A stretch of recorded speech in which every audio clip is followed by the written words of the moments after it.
मित्रों नमस्कार। मित्रों, सनातन ज्ञान के इस चैनल सनातन सिंप्लीफाइड पर मैं अनादि दुबे आप सभी का स्वागत करता हूं, अभिनंदन करता हूं। तो मित्रों, आज के इस कार्यक्रम में हम कुछ आध्यात्मिक चर्चा करने वाले हैं। तो आपको यह जानकर बड़ा आश्चर्य होगा कि जो भी जैसा भी जीवन हम जी रहे हैं आज, चाहे वो सुखी हैं हम या दुखी हैं या किसी भी स्थिति में हैं, किसी भी हालात में हैं, वो हमने कभी न कभी वो इच्छा की थी, कामना की थी। अब आप लोग पूछेंगे कि जो लोग दुखी हैं वो दुखी रहने की कामना क्यों करेंगे? तो मित्रों, बात ऐसी है कि जब कोई बीमार पड़ता है तो वो डॉक्टर के पास जाता है और डॉक्टर जो है उसको कुछ मेडिसिन्स देता है ठीक होने के लिए। लेकिन जब डॉक्टर उसको मेडिसिन्स देता है तो सिर्फ ये बताता है कि तुम इससे ठीक हो जाओगे। वो अपने मरीज को उसके साइड इफ़ेक्ट्स के बारे में कभी नहीं बताता, परंतु मरीज को साइड इफ़ेक्ट्स भी झेलने होते हैं। तो बीमारियां तो उसकी ठीक होती हैं, परंतु साइड इफ़ेक्ट्स जो होते हैं उन दवाओं के, वो उसके शरीर को लग जाते हैं। तो हम भी इच्छाएं तो कर लेते हैं भगवान से, परंतु जब भगवान उन इच्छाओं की पूर्ति कर देते हैं तो साथ साथ में कुछ साइड इफ़ेक्ट्स भी दे देते हैं।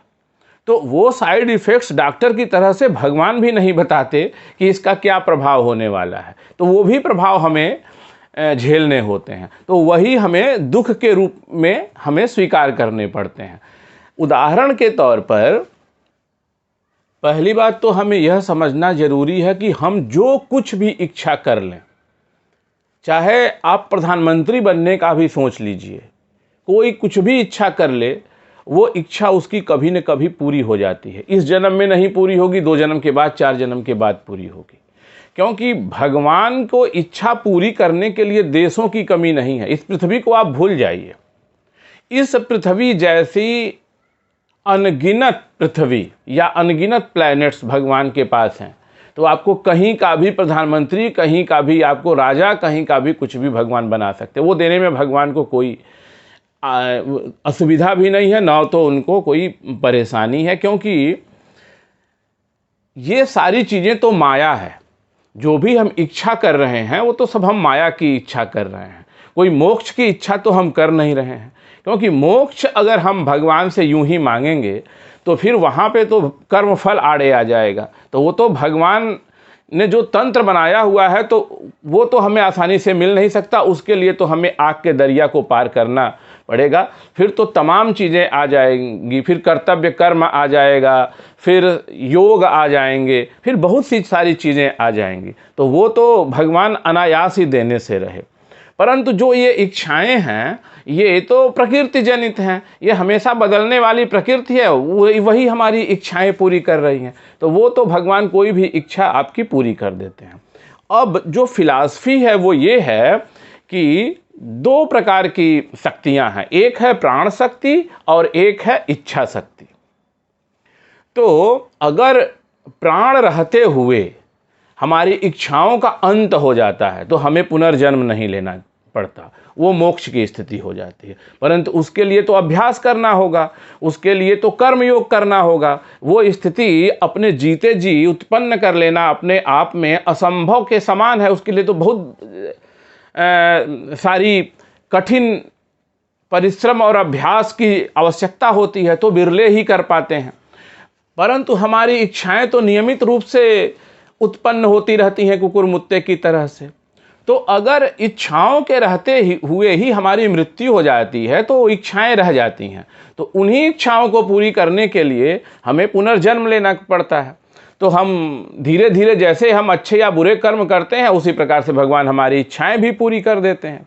कुछ इच्छाएं कभी पूरी होती हैं, कुछ इच्छाएं कभी पूरी होती हैं, लेकिन धीरे धीरे करके वो सारी इच्छाएं तो पूरी होनी ही होनी हैं। अब सवाल ये उठता है कि फिर ये दुख साथ साथ क्यों चले आते हैं? तो मित्रों, बात ऐसी है कि दुख जो है, जैसा हमने अभी चर्चा की थी कि दुख जो है वो साइड इफ़ेक्ट्स के रूप में आते हैं। उदाहरण के लिए मान लीजिए कि कोई व्यक्ति है, उसको बहुत सारी परिवार की जिम्मेदारियां संभालनी पड़ रही हैं, लेकिन उसकी इनकम भी बहुत अच्छी खासी भगवान ने उसको दे रखी है। लेकिन वो क्या सोचता है कि अगर मेरे साथ ये सारी जिम्मेदारियां नहीं होती, मैं अकेला ही रहता, अकेले ही मौज कर रहा होता, तो मैं अपने लिए बहुत सारे सुख साधन और जुटा चुका होता। तो वो भगवान से मांगने लगता है, हे भगवान, इन जिम्मेदारियों से मुझे मुक्त करो, इन जिम्मेदारियों से मुझे मुक्त करो, इनसे मुझे मेरा पीछा छुड़ाओ। वो किसी न किसी करके बायहुकार बायक्रुक एन केन प्रकारण उन जिम्मेदारियों से जो है पीछा छुड़ाता है अपना। और जब पीछा छुड़ाता है तो भगवान साइड इफेक्ट के रूप में उसको जिम्मेदारियों से तो उसे मुक्त कर देते हैं, परंतु साइड इफेक्ट के रूप में उसकी इनकम को ही कम कर देते हैं। तो अभी उससे उसकी वजह से वो परेशान होने लगता है। इसी प्रकार से यदि कोई धनी बनने की कामना करता है तो वो धनी तो बन जाता है, लेकिन साइड इफेक्ट्स के रूप में बहुत सारे रिस्ट्रिक्शन और बंधन भगवान उसको दे देते हैं। उदाहरण के तौर पे एक आराम से जो कमाने खाने वाला व्यक्ति है, अगर मान लीजिए कि वो अरबपति बन गया, तो अरबपति बनते ही सबसे पहले जो उसका स्कूल जाने वाला बच्चा है उसको चिंता हो जाएगी कि दुनिया जानती है कि मैं अरबपति हूँ, कहीं कोई मेरे बेटे का अपहरण न कर ले। तो फिर वो जहाँ रह रहा होता है सामान्य जगह से छोड़ के कहीं ऐसी जगह पे जाके रहना शुरू करता है जो जगह ज़्यादा सुरक्षित हो, और फिर उसके बाद अपना गार्ड रखता है अपने घर के सामने, फिर अपने बच्चे को पहुंचाने के लिए स्कूल स्पेशल व्यवस्था करता है वैन की, स्कूल भी बदल के दूसरा कर देता है जहाँ पे बड़े वीआईपी के लोग पढ़ते हैं। पहले जो वो घूम फिर के कहीं भी चाट और टिकिया वगैरह खा पी लेता था, अब वो भी खा पी नहीं पा रहा है, तो फिर उसके दुनिया भर के उसके बंधन उसके साथ जुड़ जाते हैं। तो भगवान ने एक चीज़ उसको दी तो साइड इफ़ेक्ट्स के रूप में दूसरी चीज़ें दे दी। पहले वो सड़क पे दौड़ के वर्जिश वगैरह करता था, मेहनत करता था, स्वास्थ्य भी एकदम सही था, कभी कभार जो मन करता था रसगुल्ला जलेबी वगैरह खा भी लेता था। अब क्या है कि जब से पैसे आ गए हैं तो मोटापा बढ़ गया। अब मोटापा बढ़ गया तो शुगर और ब्लड प्रेशर ऊपर से आ गया, डॉक्टर ने मना कर दिया। तो पैसे रहते हुए भी हम वो अपनी पसंद की चीज़ें नहीं खा पा रहा है। तो ये सब चीज़ें साइड इफ़ेक्ट्स के रूप में दुख आ जाते हैं। तो दुख हमेशा साइड इफ़ेक्ट्स के रूप में आते हैं। तो भगवान से जो हम इच्छाएं करते हैं तो भगवान तो इच्छाएं तुरंत पूरी करेंगे, लेकिन उनका जो क्या साइड इफ़ेक्ट वो क्या देने वाले हैं उसका आकलन जो है हम कर नहीं पाते, और इसी मृग मरीचिका में फंसे होकर नई नई इच्छाएं भगवान से मांगते रहते हैं। तो मित्रों, जो आध्यात्मिक संदेश है वो यह है कि ममता, कामना और आसक्ति ही हमारे सबसे बड़े शत्रु हैं, और भगवान ने इस संसार को दुखालय बताया है। तो इस संसार में रह के, इस मृत्यु लोक पे रह के और सुखों की कल्पना करना भी एक तरह से अपने आप को भ्रम की स्थिति में उलझाए रखना है। तो मित्रों, अभी के लिए बस इतना ही। बहुत जल्दी ही एक नए वीडियो के साथ आपके समक्ष पुनः उपस्थित हो जाऊंगा, जिसमें हम दोबारा से किसी और टॉपिक पे चर्चा करेंगे। धन्यवाद।